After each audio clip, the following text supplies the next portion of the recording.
thought it was about time for a good old traditional Christmas story, a play that resounds with joy and happiness because of the savour of the soul that was lost. Let's have carol singers, ghosts, snow, Christmas trees, frosty nights, and chestnuts roasting on an open fire, Jack Frost nibbling at your nose, Yuletide carol. Okay, don't get carried away. Let's have Lawrence of Arabia. Oh, Lawrence! You can call me DH. Why? Well, it's better than armadillo. Okay.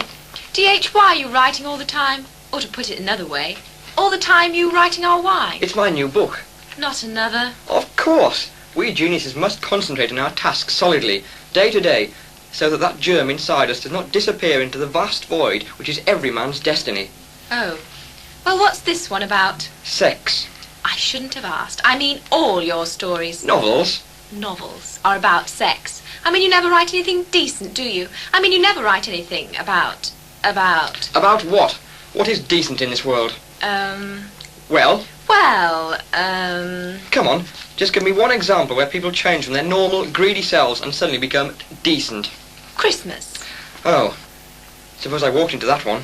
There you are. Write a novel about Christmas, but no sex. Could be a good idea. Christmas. How about Rudolph the Red-Nosed Sadomasochist? D.H. Okay. And so, D.H. Lawrence, using the pseudonym of Charlie Dickens, wrote A Christmas Carol, being a ghost story for Christmas. With no sex.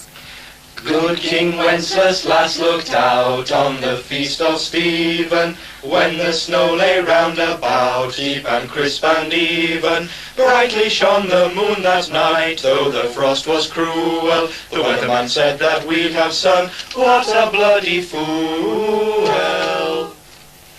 It was Christmas in London, a bad Christmas. Not only was the weather bad, but the black and white minstrels had just reopened, and the world of big business had shaped up to a terrible new low.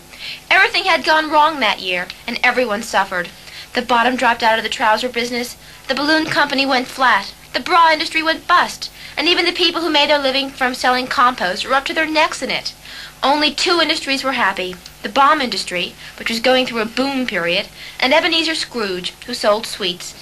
Bah! Humbug! Scrooge, however, was not a happy man. Bah! Humbug! And not a very good actor either. Bah! Jelly babies! Scrooge was never a happy man. He hated all mankind, and adopted a pose that warned anything and anybody to beware. He lived alone and preferred it that way, though he didn't enjoy it. In fact, old Scrooge didn't enjoy anything, especially the business that he had been left after the death of his partner, Jacob Marley. He had managed this sweet shop single-handed since he burnt his left hand in the fire trying to retrieve a farthing. Some called him a skinflint. You're a skinflint! Others called him Lefty. Bah! Humbug! Where's Scratchet? Scratchet was Scrooge's new salesman. Now, Scrooge didn't want to employ Scratchet, but the business was doing well, and it was all too much for one man, or Scrooge. Sorry I'm late, Mr. Scrooge. Bah! Humbug! Poor Scratchet led a terrible life under Scrooge. He hardly gave him enough money to support his wife and 86 children, and he worked him until he was totally tired. Could I have a rest, Mr. Scrooge? You can't even play snooker. Keep working. And even when he did give him a break, Scratchet had to cower over a small oven in the back room to try to keep warm in the cold, unheated shop. Can I have another piece of firewood, please, Mr. Scrooge? What? Firewood doesn't grow on trees, you know. Even on Christmas Eve, Scrooge kept poor Scratchet working as long as possible before letting him go home to celebrate. Right, Scratchet. Oh, that's better. You can go home now. Thank you, Mr. Scrooge. About tomorrow, You want to have it off? Well, I wouldn't put it as strongly as that, but if you could possibly... Bah! Well, if it's convenient, Convenient? It's not convenient, and it's not fair. If I was to stop £5 for it, you'd think yourself ill-used, wouldn't you? But you only pay me 1 and 6. If Dennis Healy can do it. But it's Christmas. Christmas? Bah, humbug. It's nothing but a poor excuse to pick a man's pocket every year. And you, a salesman with a wife and 86 children to support, only earning 1 and 6 a week. A month. A month. And you talk of Christmas as if you enjoy it. Well, I do. How? I get drunk. Could be a good idea. So Scrooge took a pound of wine gums out of the shop, walked home, and sat on his bed, ready to munch the night away, watching Match of the Day. But something was strange. Something about the room suggested a certain emptiness. Something was wrong. Someone's pinched me telly! So Scrooge, reeling a little after knocking back the wine gums, decided to go to bed. But before he could, the effect of the gums became too much, and he dropped off to sleep in his chair. The clock struck 10. And outside, the carol singers sang away their Christmas Eve, stoned again. Once in royal David's city stood a lonely cattle shed. Mary called the baby Jesus, 'twas a better name than Fred. Scrooge had an uncomfortable night, which is hardly surprising, since he'd left his bedroom window open, and he lived next to a sewage farm. But, as Scrooge was once heard to remark to his old partner Jacob Marley, there is nothing like a room with a few.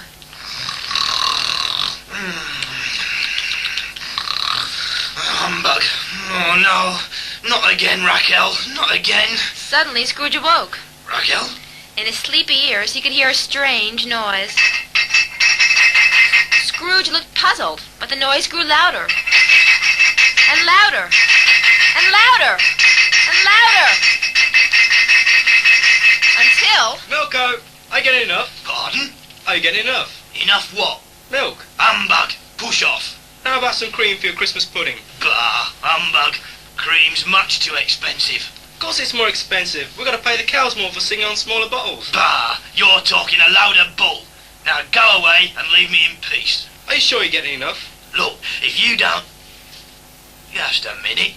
If you're a real milkman, why are you doing your round at this time of night? Ah, now that's a long story. You see, I got to do the round by foot since my horse is too tired to come out. He hasn't been sleeping too well lately. Too many nightmares. Then why don't you use an electric float? Oh, I tried one of them, but the cable wasn't long enough. I'm a firm believer in electricity myself. No mess, no smells, no chance of gassing the children. Yes, it does have its drawbacks. Humbug, that's enough of electricity, so stop plugging it and get out. Are you sure you don't want some milk? No! Now get out of my armadillo. Armadillo? Sorry, I don't really know why I said that. Now, get out and let me get some sleep. Okay, I'm going. Gee, it's tough being a public servant. Get out! Good.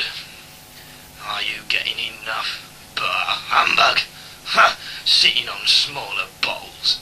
So Scrooge settled down, bought himself a semi-detached in Knightsbridge, got a steady job with the police, and kind of dwindled out of the story. But meantime, in another pantomime... Pause! Oh, sorry. Duck! Where am I going? What am I destined to be? Where is life leading me? Why am I talking to a duck? If only I could see a little light at the end of this tunnel of banality. If only I could act a little better. Turn again, Whittington, Lord Mayor of Barnsley. What? A voice? A voice from above? Turn again, Whittington, Lord Mayor of Barnsley. A voice from above, telling me my true destiny? Turn again, Whittington, Lord Mayor of Barnsley. Oh, Duck, tell me that it's true. Can I really believe this? What does it say? Are you deaf or something? Pardon? Turn again, Whittington, Lord Mayor of Barnsley. It says, Lord Mayor. Me, Duck. Me, a Lord Mayor. Oh, the heavens be praised. At last I can see that this world actually means something. Lord Mayor. Lord Mayor. Dick Whittington, Lord Mayor. Lord Mayor of... Where was it again? Barnsley! Oh, I don't think I'm that desperate. Cut! What are you doing? Acting. That's what you call it? Yes. Well, you're not doing it in my play. Look, I'm the director, and I'm directing A Christmas Carol, not Cinderella. I'm Dick Whittington. Oh, are you? Yes. Well, where's Puss in Boots? There. That's a duck. Well, Franz Kafka got away with it. Look, just get out of my studio. Go on. But- No buts. but- No buts. Or quacks either. Now go on, get on your way. Baz isn't far. At that moment the clock struck, and Forge came out in sympathy. It was 1 o'clock. Scrooge was fast asleep as strange sounds came from up the stairs. I'm not that type of girl. What? Bah, humbug. I'll teach them to use stairs for that sort of thing. I must take steps to stop them. But before Scrooge could do anything... Stop Ebenezer. What? Who are you? I am a spirit. A spirit? Exactly, a ghost from the past. The past? Yes, the Yorkshire evening past. What brings you here, oh spirit? The number 1 to Holt Park. That's ridiculous. If you'd have walked, you'd have saved 16 pence. Money does not matter to me, Ebenezer. Only your welfare can concern me. Oh, yeah? Then why did you wake me from my sleep? Don't get angry with me, Ebenezer. I have a black belt in karate and a very jealous boyfriend. Well, since you put it like that... I have come to warn you of the other spirits that will visit you this very morning. Other spirits? Yes. But why? Well, there's not a lot to do on a Christmas Eve, you know. Oh, well... But enough of this talking, Ebenezer. You now must wait for the other spirits. The spirits that will bring about your reclamation. But... Oh... Goodbye, Ebenezer. Goodbye. Bah. Bah humbug, spirits. Bah humbug. Ebenezer Scrooge! Who are you? I am the ghost of Christmas Past. Ask a stupid question. Blimey, you don't think I'd be kidding having to carry all these chains around with me, would you? Ah, I suppose you're going to tell me you got them from a chain store. No, actually, I got them through the post. They're chain mail. Well, I'm not interested. I don't believe in all this spirit stuff. You mean you're a teetotal? No, I mean I just want to get some sleep, so leave me alone. Ebenezer Scrooge! Ebenezer Scrooge! Ebenezer Scrooge! Look, will you wake up when I'm haunting you? Ebenezer Scrooge! Ebenezer Scrooge! That is your name, isn't it? Yes. Good. Oh, shut up and let me get some sleep. Ebenezer Scrooge, you have been a wicked man. Look, flattery won't get you anywhere. You will have to pay for your wicked deeds, Ebenezer. Look! Oh, a pygmy. No, Ebenezer, that's you. But me? It is me. In school. All alone. No friends. No playmates. Nobody to talk to. All alone. You should have used Bob Olive, you know. Those were unhappy days. So unhappy. All alone. Even on Christmas Eve I spent all day in that schoolroom, working away. Even on Christmas Eve, Ghost. Ghost? Ghost? Where are you, Ghost? Oh, sorry. Where have you been? To spend a penny. To spend a penny? We're only human, you know. Not like you. I am human. Then show it, Ebenezer. Show it. Ghost! Ghost! Bah, humbug! You can never trust a ghost. Well, at least now perhaps I'll get some sleep. Where's my chair? There's no time for sleeping, Ebenezer. You have more sights to see. But Ghost! Ghost! Oh, don't be formal. Call me John. Is that your name? No, but it's better than armadillo. Anyway, let's go on. 1 minute, Ghost. John, Sorry, John. there's no need to apologise. Oh, sorry. That's all right. John, you see, if we're going to see more sights, I'll need to collect my glasses. I'm short-sighted. No need, Eb. I have many powers at my disposal, the least of which is whisking you away to an optician's at a second's notice. Follow me. And in a flash, the spirit transported Scrooge to an optician's waiting room somewhere near Birmingham. We are here, Eb. How do you know, John? The sign on the wall. Wall? What wall? That one there. Look, Eb. It says, if you can't see what you've come for, you've come to the right place. That's very clever, John. Funny, no, but clever, yes. Here's the optician now. But it's a woman. See, you're not that short-sighted, are you? Good evening, George. Good evening, Miss Carriage. Oh, don't be so formal, George. You can call me John if you like. Oh, okay. But Spirit, I thought your name was John. So did I. Never mind, eh? Now, John, I've brought Eb to see you, if you see what I mean. Oh, yes, George. What's up with you then, A.B.? I'm short-sighted. Oh, I see. I don't. Precisely. Now, will you just go over to that window and hold your tongue out? Will that help his short-sightedness, John? No, but I don't like the people across the road. Now, a short history of the patient. Do you know a lot about him, George? Most of his history, I think. Good. Now, does he like dressing up in leather at all? No, he knows no enjoyment. Pity, better see to his eyes then. Right, E.B., so you're short-sighted, are you? Yes. We've been like this for a long time? Yes. Interesting. Do you normally wear glasses? Well, yes. What do you mean, well, yes? Well, for a time I wore 2 monocles. I made a spectacle of myself. Very interesting. Well, right, we'll have to see exactly how short-sighted you are. Look out of the window. Now, what can you see? An house, a policeman, a dog, and a lamppost. Skip the details. What's up there? The moon. Well, how further do you want to see? Sorry, George, it strikes me as if your patient's just plain greedy. Wants as much as he can get. I think he needs to be haunted a little more. Oh, well, anything you say, John. Scrooge found himself back in his bedroom as the clock struck 1 o'clock. Outside, the carol singers had stopped singing. All was quiet. Nothing stirred in Scrooge's life until... No, please, no more ghosts. Excuse me, are you a woman? No. Gee, I get all the dirty jobs. Are you a ghost? Do you seriously think I'd go around like this if I was alive? Then what type of ghost are you? Oh, nothing too exciting, you know. Just a kind of common old garden ghost. Although I don't go to as many gardens as I used to. I just visit the old haunts now. Oh, 1 minute. Boogie woogie. Well, that's a scary bit for tonight, folks. From here on, it's just good old-fashioned garbage. You mean there's nothing bad from now on? Say, is this 20 questions or something? But you're not going to show me any more terrible sights? No, it's my night off. But they told me I'd get night raid if it came round, and I can't let a caustic comment like that one go without a pun. Ghost, please, ghost! Stop overacting. John Wayne's got all the Oscars. Ghost, please tell me I've got no more to suffer. Okay, I won't mention John Wayne again. But Ghost, do you know if I've more to come?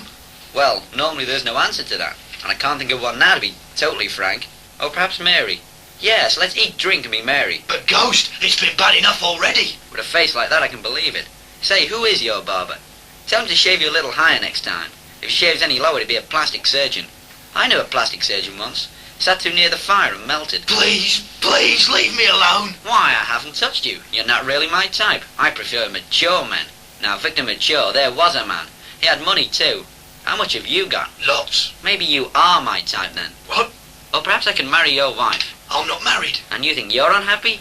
You should lead the happy, hippie life. Champagne, caviar, ha-cha-cha, women, and more women. I don't like women. Then no wonder you're unhappy. It's about time you got married and found out what real misery is. Marriage? Yes, marriage. Not a word, it's a sentence. A wedding ring may not be a tourniquet, but it sure does cut off the circulation. My Swedish aunt used to say that to me. Well, actually, she shouted it since she didn't have a phone. Oh, yes, where did I put that phone? Here. Oh, thanks. What are you doing with the telephone? I'm grating cheese. No, actually, I'm phoning up that boogie place in the sky to get some more ghosts for you. No, ghosts, please. No more ghosts, please. Well, you should have expected them. But Ghost... Don't shout like that, you'll make me jumpy. Then I'm lots of fun. But Ghost, please don't let them send any more, please. Quiet, I'm through. Hello? Well, I dare say that is the time, my honeysuckle, but I want... Oh, so they're on their way? No, not more, please. The others have been bad enough. You think they were bad. The rest of the script only gets worse. Suddenly, Scrooge found himself again in his room. He found it hard to believe the happenings of the evening. It had been too much, even for Ebenezer. I can't understand it. Just can't understand it. I keep having these hallucinations. And I'm seeing things too. It's weird. I must be going mad. I'll be having ringing in my ears next. Ah! Post! What? Post! I'm the ghost of Christmas Post. No, not another ghost. Yes, sorry I'm late, but I'm a second-class ghost of Christmas Post.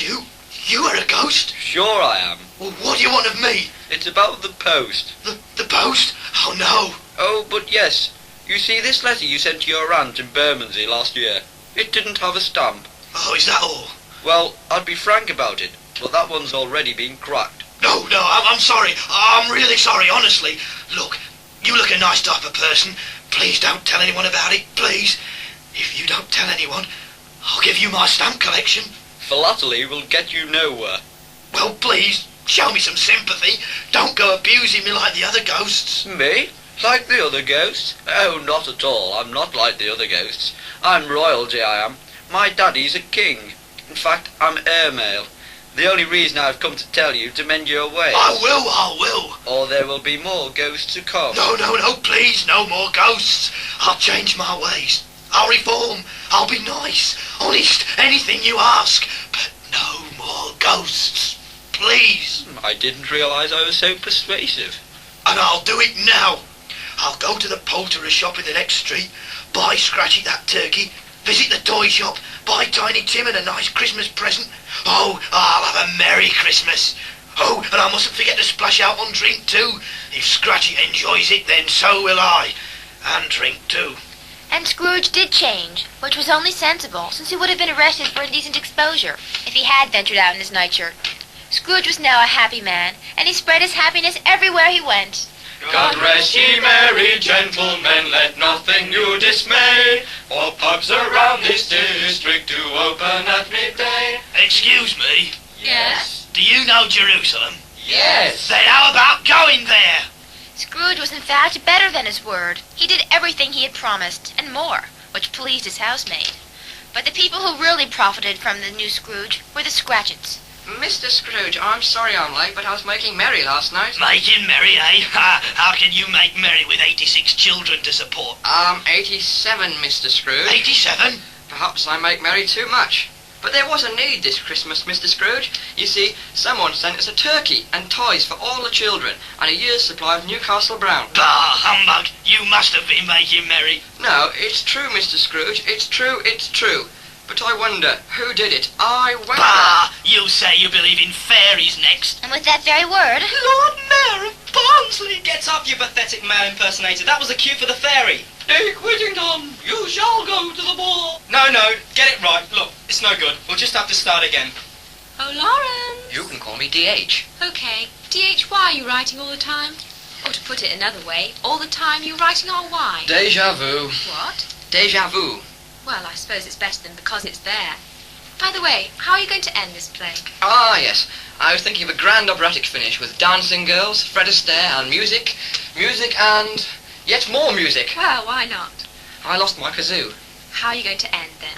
Like this. suddenly, So it was you, Mr. Scrooge. It was you. Bah! So it was. Oh, Mr. Scrooge, thank you.